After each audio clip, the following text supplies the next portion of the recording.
Yo, what's up, YouTube? I'm about to tell y'all how to green every jump shot. You feel me? Now, as you know, this video in this clip, I'm gonna be greening everything. Now, this is something I learned by my team. I was playing my team. I was trying to figure out who I want on the team, Larry Bird or Chris Mullin, and I was like, who got a better release, right? So I went and took him over here, and I learned. Alright, so now what I'm talking, stop looking at me, look at Klay Thompson, right? Now as you can see, I'm gonna be greening every shot that I take with him. And the thing that I learned about this, right, is look at the bottom. So when I shoot these shots, I'm not gonna lie to you, I use the shot meter, right? This is I'm telling you how you green every shot, because this is very effective, at least for me. Maybe y'all know what y'all doing. I mean, well, nobody tried it yet, but if y'all ain't work for y'all, might not know what y'all doing. So you look at Klay Thompson and look at his feet, and you see the bar. I use that shot meter. You know what I'm saying? Because a lot of people use the hand one. Now, the thing I learned about this shot meter, right, is it's all about timing, and you can get it right every time. It's kind of like you might mess up, but you know you messed up. You know what I'm saying?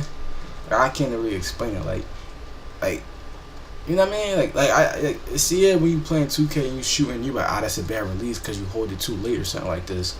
But you know when you get this right. So as you can see, if you look at Klay Thompson, he got 4 white arrows around him, right?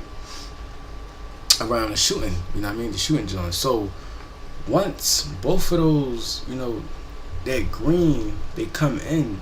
Once, you know what I mean? Once those 2 blues, you know, he start to touch, I'm gonna tell you the perfect time to release that green every jump shot that y'all take. You feel me? So again, look at those 2 white things at the bottom. There's two white things. Now he got basically two white, not arrows, but I got like triangles. So he got like 2 white triangles in front of him and 2 white triangles in back of him. You want to focus on the triangles in back of him because those are the important ones. Now, when the triangles form in back of him, I actually missed. I mean, that one wasn't one, but it was real close as I could see. But when the triangles get in back of him, you feel me? If you look him up, if you're looking at Klay Thompson, when the triangles get in back of him, that's when you want to start to let go. When the blue get it back of the triangles, so it's kind of hard to explain, but listen, I'm gonna say it out my best I can. So you got the blue, right? Once they reach, once the blues on both sides, once they reach like a little bit of the white, that's when you want to release. You know what I'm saying? Once the blue, or whatever, you know, the color is for your player, passes the white triangles, you want to release it. You know what I'm saying? So I was doing it with the shot drone, but you want to hold this down, hold it down, hold it down, and then when the time is right, once it I'm gonna show you kind of at the same time. So you catch the ball, you hold it down, and then soon as the blue passes the triangles, that's when you want to release it. I don't know if I'm explaining this well. I'm trying to explain it the best that I can. Once again, you hold it down. Once you want to let go, as soon as the blue passes the triangles. I don't know if you understand what I'm saying, but yeah, I'm trying to explain this the best that I can. You see the 2 white triangles at the bottom. The blue isn't past the triangles at first.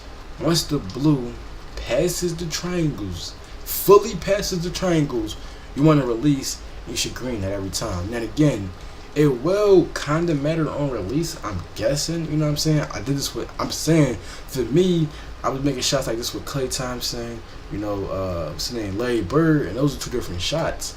So that's what I'm assuming it. But again, if you got a faster release or a slower release, you might have to, you know, altercate this different. This might work really, really perfect with a fast release, because as soon as it passes the white, you want to release it. Honestly, if you pass it, if you try to let go when it touches the white, it's most likely going to be late. But again, that's why. And even the thing about this is, even if you don't get it, you're going to probably make the shot. You know what I'm saying? It might not be a green release if you don't get it right. Like, that's not a green release, but that was late. And you see how close it was? Like, it wasn't a green release, but you see how close it was? it was super, super close. I messed up. But even if you mess up, that's what I'm saying. You might not green it, but it's going to be super, super close. So you're going to make the shots. You know what I'm saying? But again, that's really one of the hardest parts about it, is trying to time it right. I recommend you guys practice this in my court, you know what I'm saying, or my career, you know, whatever, you know, whatever, switch your boat, whatever.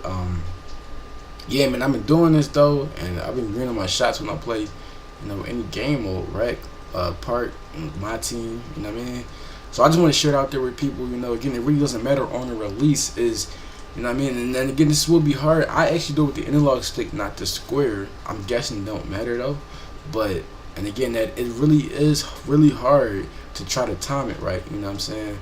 But if you can start timing it right, then you should be good to go. I tried to look at the hands when I was shooting, but it was kind of, I don't know. It wasn't a green every time. Like, I could make the shot looking at the hands. Like, once the ball reached the palm of the hand, I release it and I'll make those shots. But I wouldn't green them all the time. Or using the regular shot meter, I'll green those, but not all the time. But using the shot meter at the bottom, I was greening 9 out of 10 of the shots I was making. Like, it was unbelievable, dog. Create like 5 threes in a row. You know what I'm saying? I was like, wow. You know what I mean? So I'm gonna have you guys in the next one. Make sure you subscribe to your YouTube channel. New story time coming out about my prison time. And I'm out. Peace. Gang.